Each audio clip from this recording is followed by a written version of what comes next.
किसी आंकड़े से शुरुआत करनी चाहिए या सीधा सीधा ये कह देना चाहिए कि आज हमारा भारत 5-10 गुटों में बटा हुआ है। हां, दलित, स्वर्ण, योगी जी के समर्थक, योगी जी के विपक्षी, यही तो है राजनीति। और सुनिए ना, रीढ़ की हड्डी ही तो टूटी थी। मुख्यमंत्री और मंत्रियों के घर का एसी थोड़ी खराब हुआ था कि दिक्कत होना चाहिए था। कैसे होता दिक्कत? सिर्फ 2 सप्ताह का दर्द था।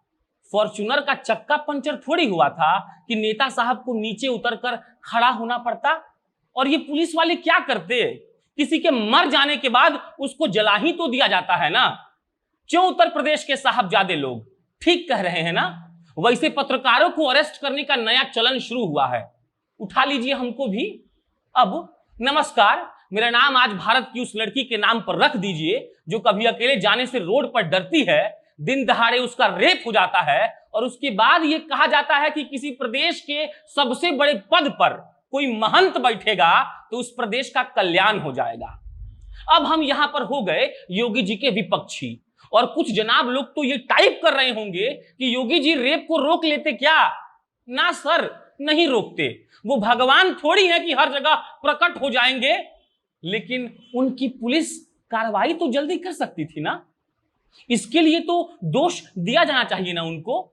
अरे जो सरकार बेटी बचाओ बेटी पढ़ाओ के नाम पर सत्ता पर बैठ जाती है, जब उस सरकार को चिंता नहीं है कि बेटी जल रही है, उसका जीव तक काटा जा रहा है, तो भला किसी प्रदेश की सरकार से हम क्या ही उम्मीद कर सकते हैं? लग रहा है ना कि भाषण टाइप बोल रहा है, without any facts and data. क्या फैक्ट दे साहब? ये कि 2 सप्ताह आपके उत्तर प्रदेश के अस्पताल में भर्ती होकर वो ठीक नहीं हो पाई तो दिल्ली के सफदरजंग में गई और वहां उसने दम तोड़ दिया। वैसे एक डेटा ये भी है कि कल बलरामपुर में एक लड़की का रेप हुआ, उसका भी दाह संस्कार कर दिया गया रातिये में। नाम सुनने का मन कर रहा है या ये जानने की प्रबल इच्छा हो रही है कि रेप कैसे हुआ था? अरे गीदड़ो, शर्म नाम की चीज तो है नहीं और चले हो मर्द कहलाने। ये उनके लिए था जो कमेंट में जाकर भाषणबाजी और बकैती कर रहे हैं। अब जो बोलने जा रहे हैं ये उनके लिए है जो अगड़ा और पिछड़ा का खेल कर रहे हैं। हमारी एक दोस्त है, उन्होंने लिखा था कि रेप औरत का होता है, औरत के शरीर का होता है, उसके चरित्र का होता है, उसके जाति का नहीं। और उस पर भी कुछ लोग आकर माने कि पोस्टवा पर चरस बोकर चले गए। कितने राजनीतिक हो गए हैं ना हम, आपको पता है। इतना कि हमारे प्रिय नेता अगर किसी का मर्डर भी कर दें तो हम उसको सही साबित करने में लग जाएंगे। इतना कि हमारे लिए सही और गलत का मतलब सिर्फ हमारे नेता का बयान है। इतना कि हमें रेप से कोई फर्क नहीं पड़ता। हम इतने राजनीतिक हो चुके हैं कि हम अपने हिसाब का न्यूज वेबसाइट पढ़ते हैं क्योंकि वो हमारे मन का खबर दिखाता है। पता है ये सब आपको कहां लेकर जाएगा? वहां जहां अपनी भावनाओं को हम सब खो चुके होंगे और हमारे लिए सही और गलत का मतलब सिर्फ हमारी राजनीतिक पार्टी होगी और हमारी राजनीतिक अभिलाषा। हम जो बोल रहे हैं आपको समझ में आ रहा है? नहीं आ रहा होगा। पता है काहे? क्योंकि आप इसमें अपना स्वार्थ खोज रहे हैं कि हम किसके तरफ से बोल रहे हैं। आप ये सोच रहे हैं कि राय आकर भाषण दे रहा है। खैर, आपको डेटा का बहुत शौक है ना। ठीक है, बताते हैं। शुरू उत्तर प्रदेश से ही करते हैं। हाँ, तो उत्तर प्रदेश के यशस्वी मुख्यमंत्री योगी आदित्यनाथ जी और उनके काबिल अफसर और मंत्री लोग खूब ध्यान से सुनिएगा।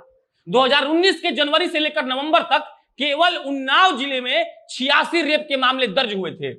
योगी जी, आप जब 2016 में मुख्यमंत्री बने थे तब आपके मुख्यमंत्री बनने के 2 महीने के अंदर उत्तर प्रदेश में बलात्कार के 803 मामले, अंग्रेजी में 803 मामले दर्ज हुए थे।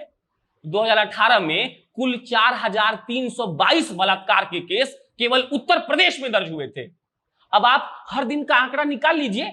मेरा गणित कमजोर है फिर भी निकाले हैं। एक दिन में 1112 रेप केवल उत्तर प्रदेश में हुए हैं 2018 में। यहां पर यह याद रखिएगा कि इसमें वो मामले नहीं हैं जो दर्ज ही नहीं हुए। अभी भी नहीं बौखलाए आप? ठीक है, थोड़ा बहुत भारत के बारे में सुन लीजिए। पूरे देश में 2018 में महिलाओं पर कुल 3,78,277 मामले दर्ज हुए थे, जिसमें से अकेले यूपी से 59,445 मामले थे। प्रतिशत में जानना है सर, तो पूरे देश में महिलाओं पर हुए पूरे अपराध में 15.8% अपराध सिर्फ उत्तर प्रदेश में हुए। हम जानते हैं कि ये सब सुनकर किसी को कुछ नहीं होगा। हम जानते हैं कि मेरी साथी सृष्टि जब कहती है कि मर्द लीचड़ होता है तो वो सही कहती है। क्या ही बोले हम, अब खामोश रहना पसंद है हमको, इसीलिए कि ये जो सरकार है, जो पुलिसिया बल है, वो आम लोगों के लिए नहीं है, मंत्री और संतरी लोगों के लिए है। बाकी इंतजार करिए, कभी उत्तर प्रदेश के हाथरस में होगा, कभी उत्तर प्रदेश के बलरामपुर में, कभी बिहार के किसी और गांव में, और धीरे धीरे पूरे देश में। आप बस तैयारी करिए अपनी पॉलिटिकल पार्टी को डिफेंड करने का, ये बताने का कि आपकी पार्टी ने कोई गलती नहीं की है, सब चंगा ही तो है। हाँ, सचमुच सब ठीक है।